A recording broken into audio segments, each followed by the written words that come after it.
আসসালামু আলাইকুম ভিউয়ার্স। আশা করছি আপনারা সবাই সুস্থ এবং সুন্দর আছেন। আজকে আমরা খুবই গুরুত্বপূর্ণ একটা টপিক নিয়ে আলোচনা করব।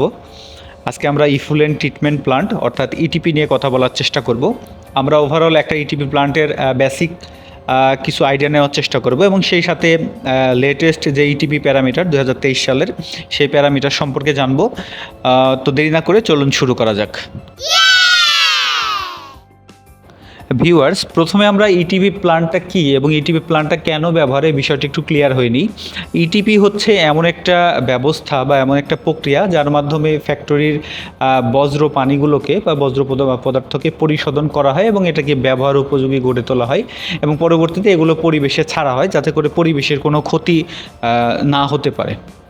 আর ইটিপি প্লান্ট ব্যবহার তো অত্যাবশ্যকীয় একটা বা জরুরি একটা বিষয় হয়ে গেছে আমাদের এনভায়রনমেন্ট এবং আমাদের পরিবেশের বর্তমান যে অবস্থা তাতে প্রত্যেকটা ইন্ডাস্ট্রিরই ইটিপি প্লান্ট ব্যবহার করা বাধ্যতামূলক করা হয়েছে।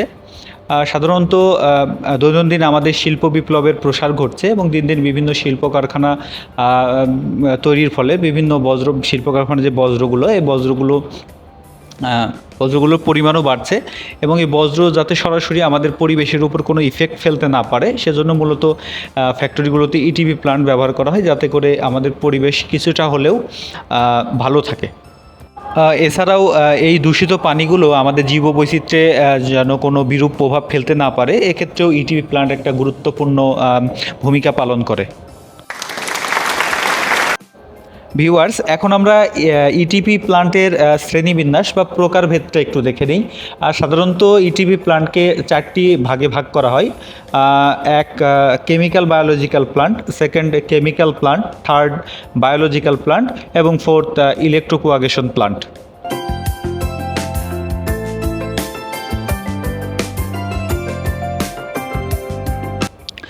ভিউয়ার্স, এখন আমরা আরেকটা বিষয় একটু দেখে নিই।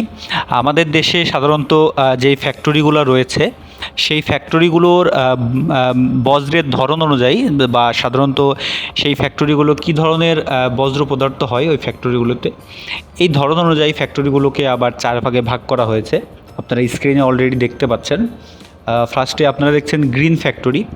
সাধারণত সিএনজি, এলপিজি, এলএনজি যেই সব ফ্যাক্টরিগুলো ম্যানুফ্যাকচার করে এই সব ফ্যাক্টরিগুলোকে গ্রিন ফ্যাক্টরি ক্যাটাগরিতে ধরা হয় বজ্রের দিক থেকে। এরপরে 2 নম্বরে আছে অরেঞ্জ এ। সাধারণত গার্মেন্টস ইন্ডাস্ট্রি, স্পিনিংস মিল এই ফ্যাক্টরিগুলো এই অরেঞ্জ এ ক্যাটাগরির হয়ে থাকে। এবং থার্ড আপনারা দেখছেন অরেঞ্জ বি। সাধারণত food manufacturing factory, brick field এই সমস্ত বা এই ক্যাটাগরির যেই ফ্যাক্টরি বা প্রতিষ্ঠানগুলো রয়েছে সাধারণত এই প্রতিষ্ঠানগুলোকে অরেঞ্জ বি ক্যাটাগরির ধরা হয়।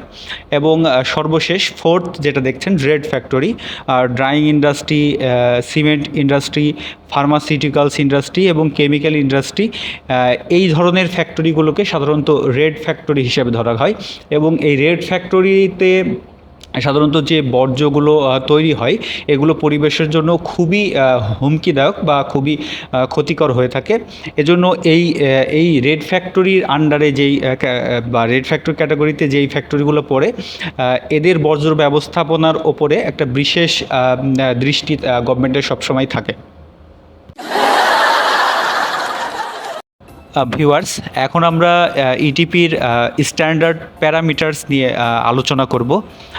আমরা চাইলে ইটিপির পানিকে আমাদের খেয়াল খুশি মতো আমরা পরিবেশে ফেলতে পারি না।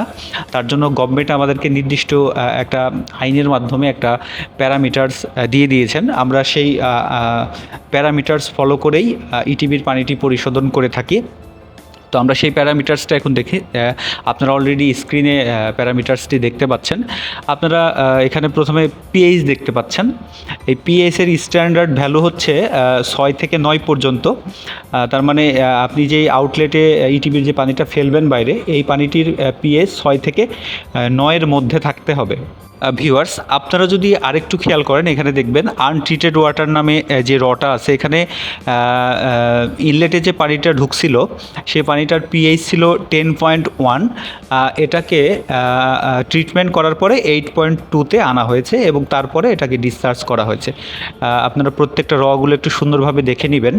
তেমনিভাবে টেম্পারেচারটা যদি আমরা দেখি, টেম্পারেচারটা আউটলেটের টেম্পারেচার অবশ্য 35 ডিগ্রির মধ্যে থাকতে হবে।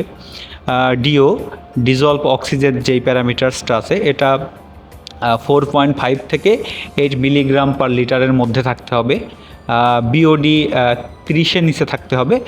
এখানে একটু বলে রাখি, এই বিওডিটা 2023 সালে বা রানিং এই বছরে চেঞ্জ হয়েছে। এটা আগে 50 ছিল এটার ভ্যালু, এখন 30 করছে।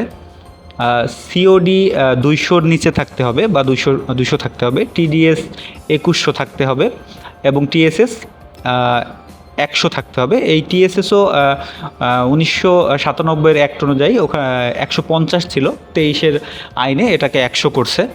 তো এই প্যারামিটার্স নিয়ে আমি ডিটেলস আরেকটা ভিডিও করব আপনাদেরকে আরও ক্লিয়ার বোঝানোর জন্য। আপনারা এখন জাস্ট প্যারামিটার্সের ভ্যালুটা, স্ট্যান্ডার্ড ভ্যালু, এটা একটু ভালো করে দেখে নেবেন।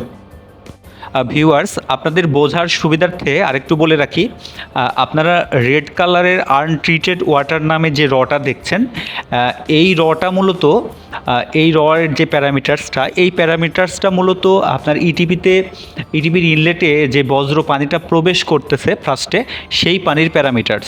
এবং তারপরেই ট্রিটেড ওয়াটার সবুজ কালারের যে রটা দেখছেন, এই রয়ের যে প্যারামিটারগুলো আছে, এগুলো হচ্ছে ইটিপিতে যে পানিটা ঢুকছিল সেই পানিটাকে ট্রিটমেন্ট করার পরে যে প্যারামিটার আসছে সেটার ভ্যালু।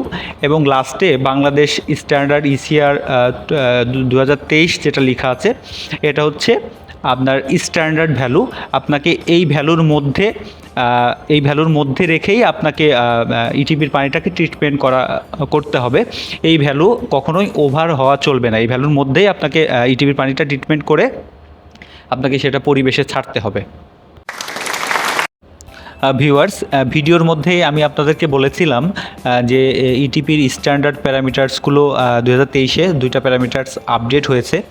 তো সেই কম্প্যারিজনটা আমি স্ক্রিনে আপনাদেরকে বোঝানোর জন্য তুলে ধরছি, আপনারা একটু দেখে নেবেন। এখানে সবগুলো প্যারামিটারই সেম আছে ইসিআর অ্যাক্ট 1997 এবং 2023-এর মধ্যে। শুধু বিওডি এবং টিএসএসটা চেঞ্জ হয়েছে। বিওডি আগে 50 ছিল, এখন বর্তমানে নিয়ম অনুযায়ী 30 করা হয়েছে, এবং টিএসএস আগে 150 বা 150-এর মধ্যে ছিল, এখন 100 করা হয়েছে। তো এটা আপনারা একটু ভালো করে দেখে নেবেন। ভিউয়ার্স, আশা করছি আজকের এই ভিডিওর মাধ্যমে আপনারা ইটিপি সম্পর্কে বেশ কিছু আইডিয়া পেয়েছেন। আরেকটা কথা বলে রাখি, আপনি যদি কোনো ইন্ডাস্ট্রি ইঞ্জিনিয়ার বা টেকনিশিয়ান হিসাবে কাজ করে থাকেন অথবা কোনো ইঞ্জিনিয়ারিং স্টুডেন্ট হয়ে থাকেন, তাহলে অবশ্যই চ্যানেলটি সাবস্ক্রাইব করে রাখতে পারেন, পরবর্তীতে আরও এরকম তথ্যবহুল ভিডিও যাতে খুব সহজে আপনি পেয়ে যেতে পারেন। তো সকলের সুস্থতা কামনা করে আজকে এখানেই শেষ করছি। পরবর্তীতে আবার দেখা হবে। আসসালামু আলাইকুম।